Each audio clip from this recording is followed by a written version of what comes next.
hope you have you rest well last night, okay, and you have a refreshing morning after the shower from the sky. Wash the earth.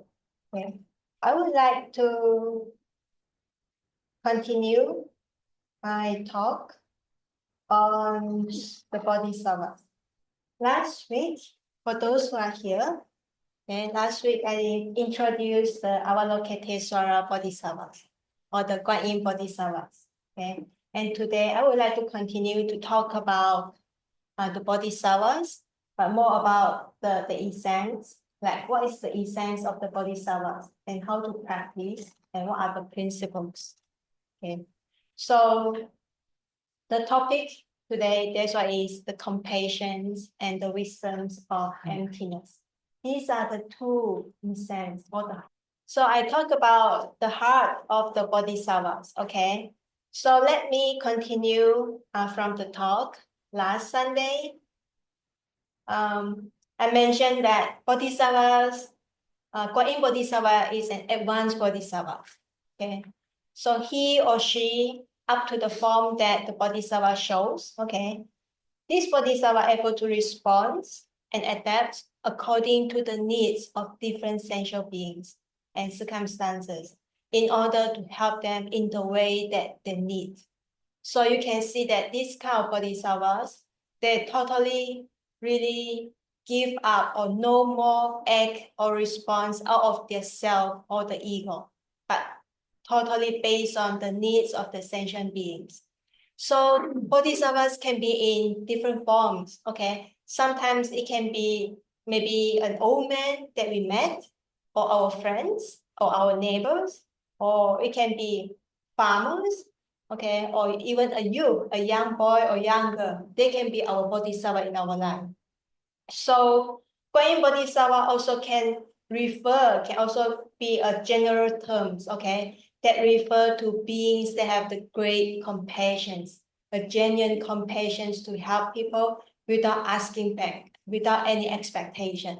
So sometimes in our life, you can be a Bodhisattva to other people because you help, other people without any expectation, without asking back. Even though sometimes they don't say thank you to you, it's fine because you know that this need is what they need, okay? So sometimes you can be the Bodhisattva for others. And sometimes other people can be your Bodhisattvas when you are in difficult times, right? Yeah, sometimes when we are so down or so stressed out or so hopeless, and then someone pops up and just at the right time, they just help us to solve the problems, okay? So these are the people like the Bodhisattva in our life. So in this long journey of practice or in the life, we can be Bodhisattva to others, or others can be our Bodhisattvas. So Bodhisattva is not fixed in one form. And so who is Bodhisattvas in Buddhism according to the Buddhist perspective? Bodhisattvas are actually people or beings that vows the so-called bodhicitta. So what is bodhicitta? Means they vow to attain the perfect enlightenment, just like the Buddha. Buddha is their examples. And by how? How to become a Buddha? By proactively in liberating and benefits all sentient beings. At the same time, also serving themselves. So oneself and others are not separate from each other. So making this kind of vow, we say, is great vow. Before I move on, I want to ask, okay, what is the difference between desire and vow? Have you ever thought about this? Desire and vow. What are the differences? Both are from our own mind, right? It's from our intention. There is some initiated in the mind first. But what are the differences? The desire is like our body. Yeah, it's a want. I want something. Okay. I lack of something, so I want something. That is very good. Yeah. How about vow then?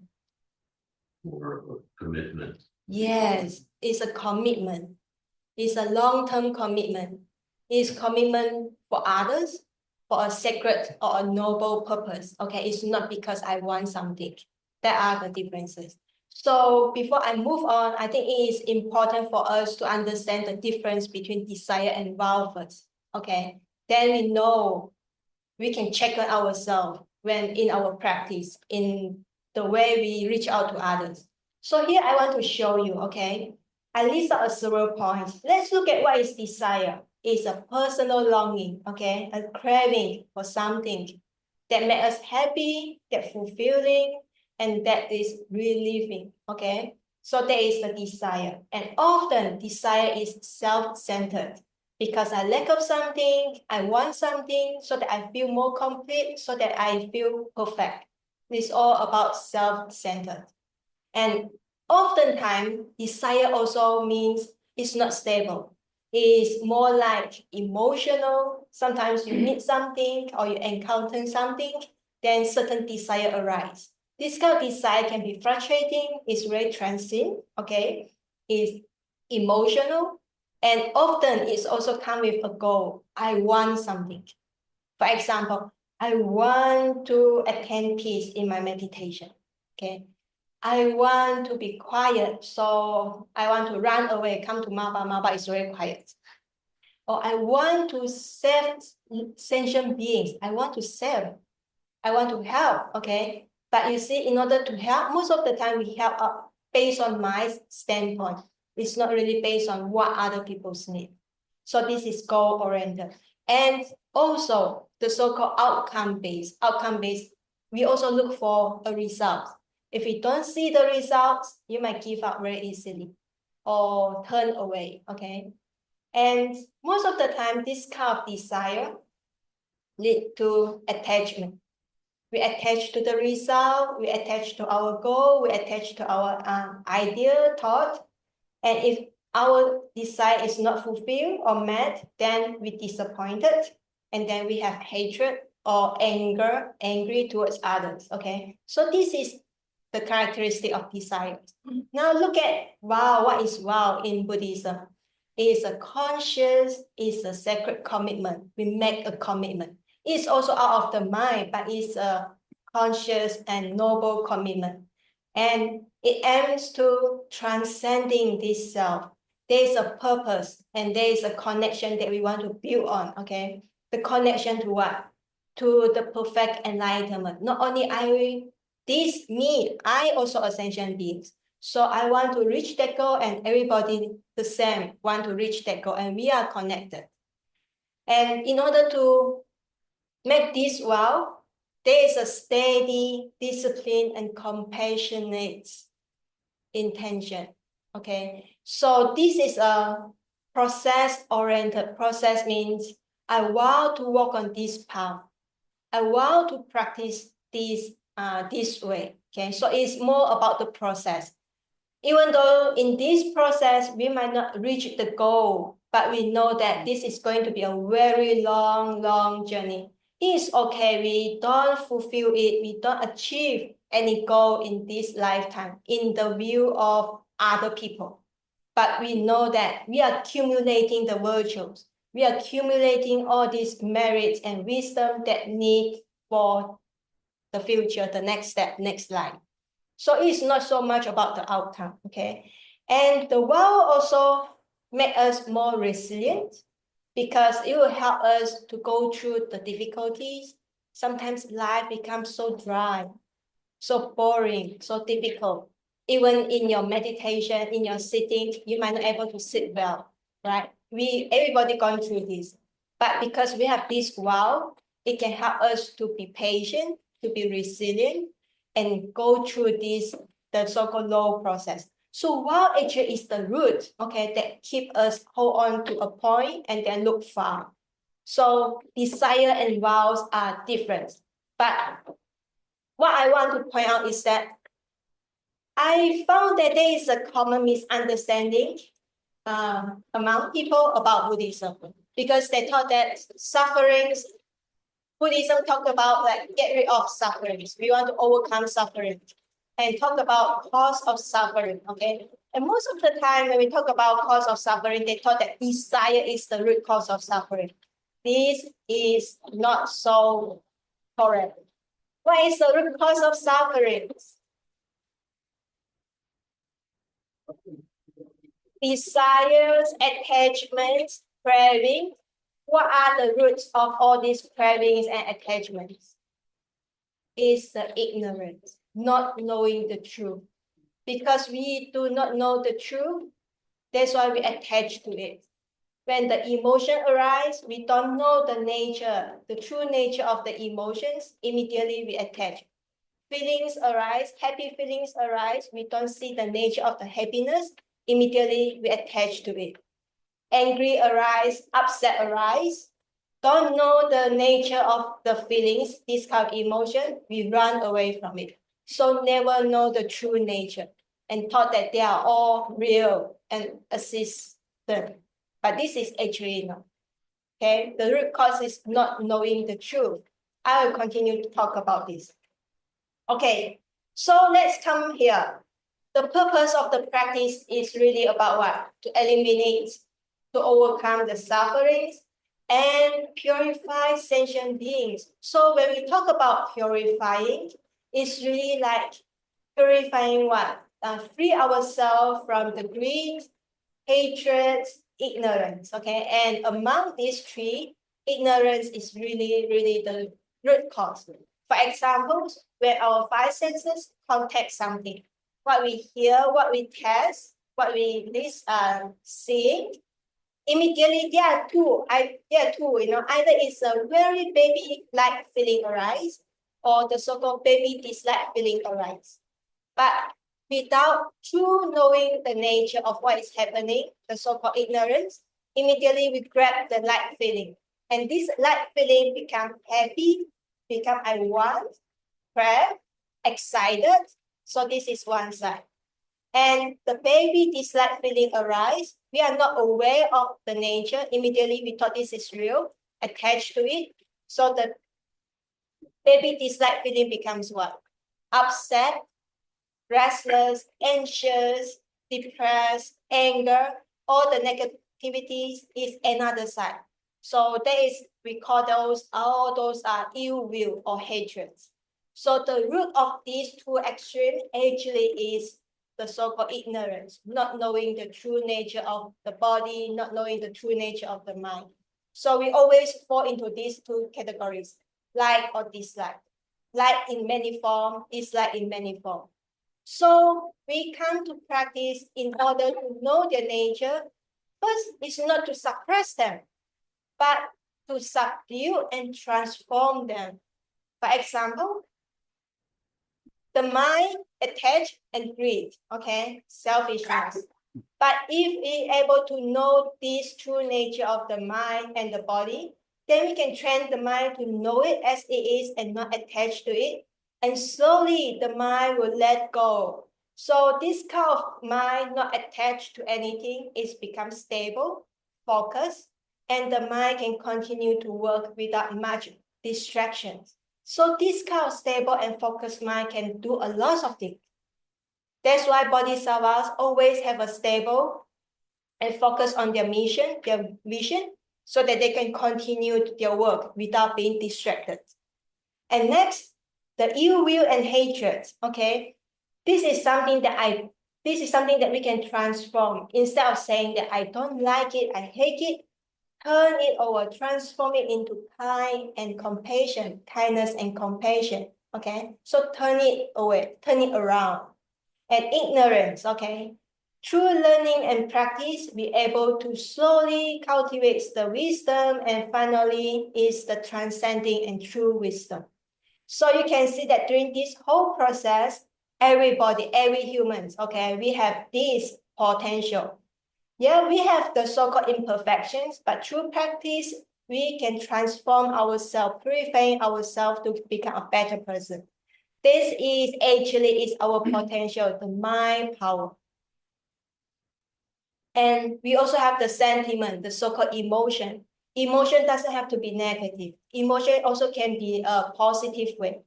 Compassion, kindness, it helps us to connect with other people. When you are kind and compassionate to other people, people feel like, oh, there is a sense of closeness, easy to get close, right? Then easy to be friends. So this is how we can embrace many people, many different kinds of people, regardless of their habits, regardless of their personalities. And rationality. Compassion without rationality, we always make mistakes. So rationality, able to see things as they are before making decisions, are very important.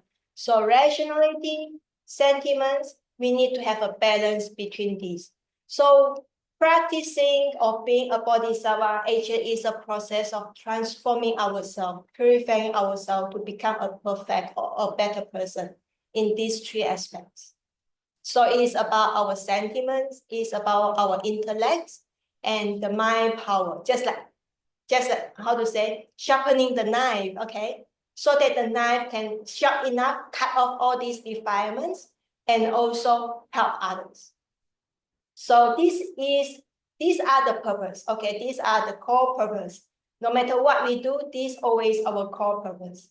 So remember the cause of suffering. Yes, suffering, nobody like it, but the cause of suffering is not the desires. What is behind desires are the ignorance, not knowing the truth of the nature, okay? So bodhisattvas can be in many forms, okay? But the ultimate purpose, no matter who, where they are, what are the works they are working on. For example, we have the Guanyin Bodhisattvas that helping people free from the disasters, free from physical sufferings, mental sufferings. We also have the Bodhisattvas that are focused on teaching people, like Manjushri Bodhisattvas, focused on teaching wisdom of emptiness. We have another Bodhisattvas that focusing on giving Dhamma talk. We have also bodhisattvas that are focusing on doing the charity in the society, all kinds of bodhisattvas. But they all share the same purpose, motive, and skillful means, okay? Their motive is compassion. Compassion means we don't want to see people's sufferings. We want to free them from sufferings. What kind of sufferings they have, we will try our best to relieve them. So that is the purpose of the motive of compassion. And skillful means, okay, skillful means this is very important. This is the result of wisdom of emptiness. Before I talk about emptiness, let me tell you a story. You might heard these stories, okay? There is a young boy stay in the dark room, and he screamed hysterically because he saw a snake in the room. So he keeps screaming, horrifying, saying that someone help me, get rid of this snake. I'm just scared to have someone please come and help me. Then this adult, he see everything clearly. He said, no worry, this is just a room. Pointing at the corner, they said, no, this is a snake. You have to trust me. This is a snake, this is not a room. Then suppose what? If you are adult, you can see everything clearly. No, it is a room. I can just turn on the light for you, or you can just leave the room. No, please don't turn on the light. I'm scared to death. I do not dare to look at them. Please get away, get rid of the room for me. Then please leave the room. No, I cannot move right now. I'm paralyzed, okay? You better get rid of that room right now. So in this case, what the adults can do, we have to apply skillful means. Sure, okay, no worry, we are here. You can turn around, okay, don't look at it. Now I got a stick and I hope the snake. Slowly get out, okay? So sometimes help people, we need many kinds of skillful means. You can see that if we contemplate in our life, many times when we are stuck in the difficulties, we are like this boy. We thought that the difficulties or stress that we have are so real and nobody can help us. No matter how we explain to other people, people just cannot understand our sufferings, right? So just like this boy. So bodhisattvas are like this adult who can see the whole situation very clearly, but he cannot point it out directly because the boy are so stuck, mentally stuck, and the body is so paralyzed. So bodhisattvas not only need the wisdom, but also how to apply the wisdom skillfully. This is what the Bodhisattvas need to learn and apply it. So let's come here, okay? So the essence of the Bodhisattvas is there's a need to balance and perfect their own compassion and wisdom. We keep the intention, we have the wisdom, but how to apply it, balance perfectly, right at the point that can help people at the right time, it needs a lot of training and a lot of compassion. So if someone with compassion but no wisdom, then we call this is worldly affair, helping people to relieve from their suffering temporary. This is not the real liberation. If with wisdom but no compassion, then we don't say this is Bodhisattvas. This is not Bodhisattva at all. The essence, the heart of Bodhisattva must have this compassion.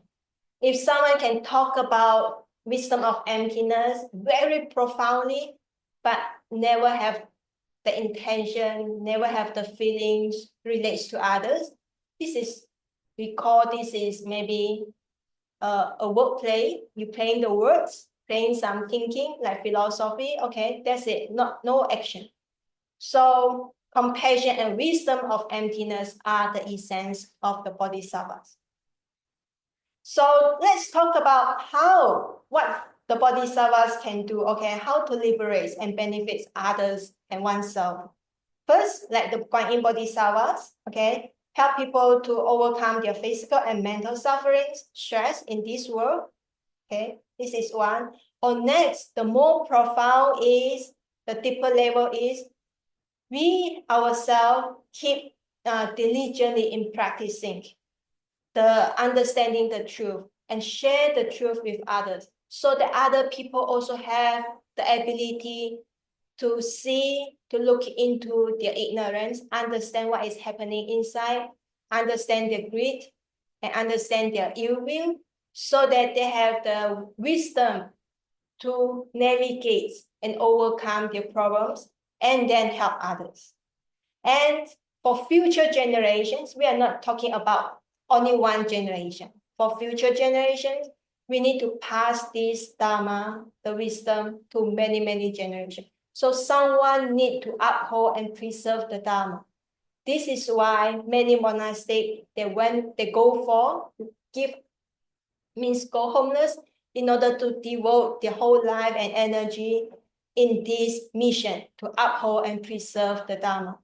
For many, many monastic teachers, including myself, I'm still like a novice, but I see that Dharma is like the light, it's like the torchlight in the darkness in the world. You can see that in this world, we need this kind of light. I have people telling me that people are so lost out there. They need examples, they need guidance, okay? It's not talking about technologies or any science or any strategies outside. We are talking about light for the human mind. This is important, okay? So compassion has different levels. Last week, I said that I didn't have much time to go through this last week, okay? So I want to repeat again.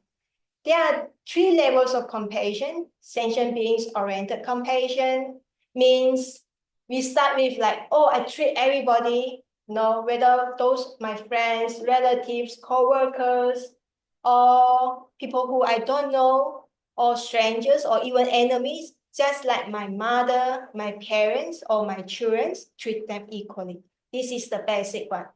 But this is not enough. Why? Because this has some problem, is that we still have defilements. So if we help others or our mind is not stable, so when we help, people do not say thank you, or people will criticize us, or people reject it, then we feel upset, right? So, okay, no more. I better stay alone. So this kind of compassion is at the beginning level, but this is not strong, this is not firm. So next level is we better have to cultivate the wisdom. I said that is the wisdom of emptiness. That is Dharma-oriented compassion. through learning the Dharma, contemplating on the Dharma, we finally see that every beings with the five aggregates are subject to changes. There is no self in it. So external environments also subject to changes. So everything are just interconnectedness. So it's just that because of these causes give rise to these consequences. This is what we see, a series of changes. So when a phenomenon of sufferings or something that is distress happens, we solve that according to the cause and condition, and not saying that I don't like this person, so I don't help. I prefer this person, so I offer more time and energy. It's just equal according to the Dharma, according to the truth. And the final, the highest compassion, we call that is unconditioned compassion. This level of compassion only possessed by the Buddha. Okay, so the Buddha truly transcends the time. In their mind, there is no so-called past, present, and future. It just spontaneously responds to the need. And there is no concept of I, you, he, she. There is no concept of this and that. It's a pure action to help. No further discrimination. This is called unconditioned Dharma, only possessed by the Buddha. So even the Bodhisattvas also have to continue to learn. Okay, a lot to learn. And next, a few things about the compassion that I would like to share with you is an actions or intentions that are virtuous and meritorious. Okay, and actually it is also an antidote to the ill will. You don't think that, oh, I'm not good enough. I don't have enough compassion or don't have enough ability to help. But actually, in this whole process, we are also overcoming our own ill will. In the process of helping, actually is helping myself, to help myself seeing what are the problems or what are the afflictions that I have inside myself. And next, I want to point out that this is a virtuous and meritorious. Okay, compassion is a meritorious action. I give one example. I remember many years ago, I have a friend that asked me, about how much money you can earn if you get a job and not become a monk. Because I graduated, I got a PhD and then I become a monk. So I have some friends saying that this is a great loss. You lost earning money, okay? But this is how I explain to them. Everybody working hard, you earn money to have a good house, stable life, okay, family. When you have extra time, you can enjoy vacation, buying something luxurious, okay? So all this material money that you save, you only can enjoy in this life. You cannot take it with you after pass away, right? But merit is something like invisible money or invisible investment that you invest in the sentient beings, okay? You have these connections. This connection is going to be continued in the future life. Next time when you meet again, you don't know how, sometimes, in meeting people, oh, I feel so close, feel like we have been friends for a long time. Maybe because of the past meritorious action, something that you help or she helped, right? These are the connections that we already built since the past, and it will continue in the future. So seeing all the wholesome actions, compassionate deeds as something that is beyond the money that you can earn. And you don't have to worry, okay? You don't have to worry whether you have food to eat, place to stay. When you have enough this kind of investment in the world, wherever you go, you will get the help that you need. You may not trust it, but I have confidence in this. Okay, at least I don't have to worry about eating, living, or staying, okay, until now. Okay, so compassion towards sentient beings. Don't see that sentient beings and I are different, but seeing that I myself, this self, also part of the sentient beings. So take good care of yourself. It's just like it's as important as taking care of others people. So how to practice? A simple one, okay? I give a simple examples. First, consistent in our intention, words, and action. And always, how to practice to train the mind, the intention, recollect our aspiration. So meditation also can be a compassionate practice, because in the meditations, we see or discover our own greeds or dissatisfaction in ourselves. Through meditation, we're able to realize it and let go of it.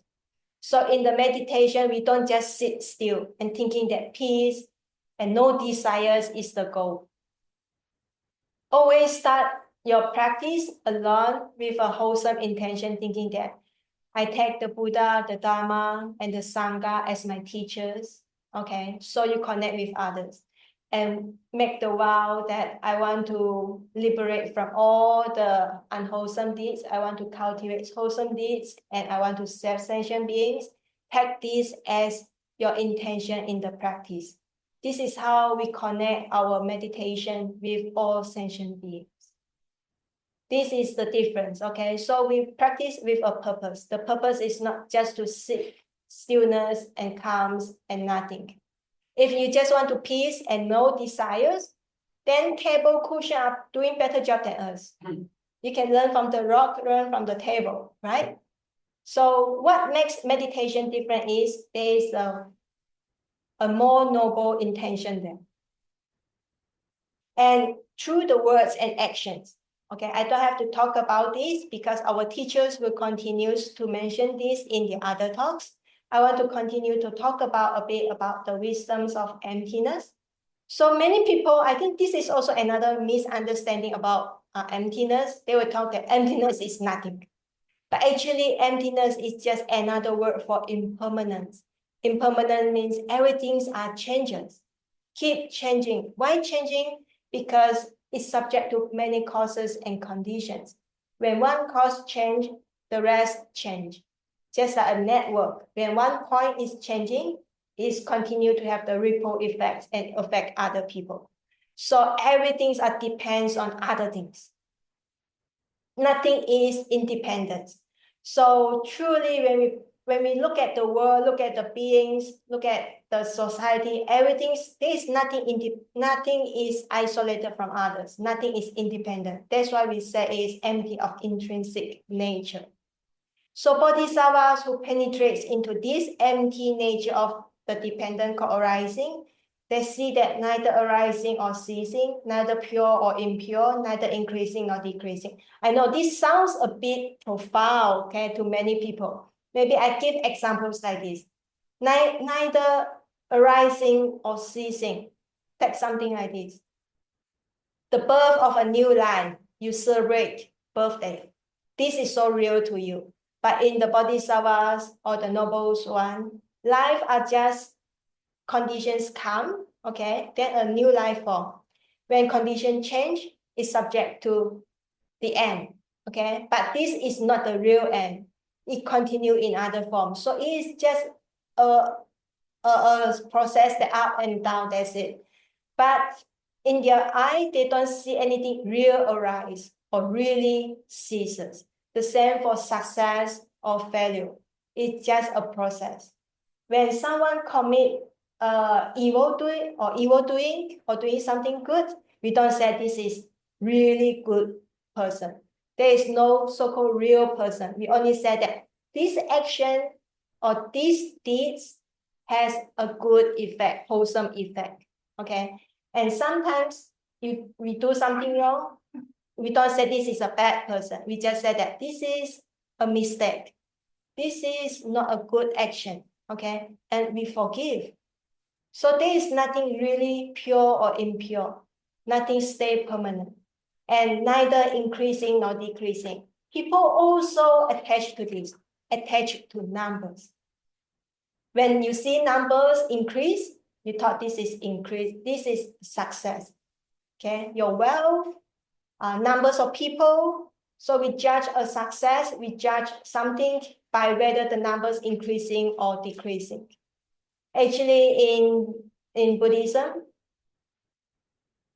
people might thought that, this Buddhist community is successful, is flourishing based on the numbers, how many people attend. But actually, if you talk to those masters, they don't see that way. They see how many people really have the right view, how many people really practice according to the middle way. Those are what we appreciate. It's not how many people showing up.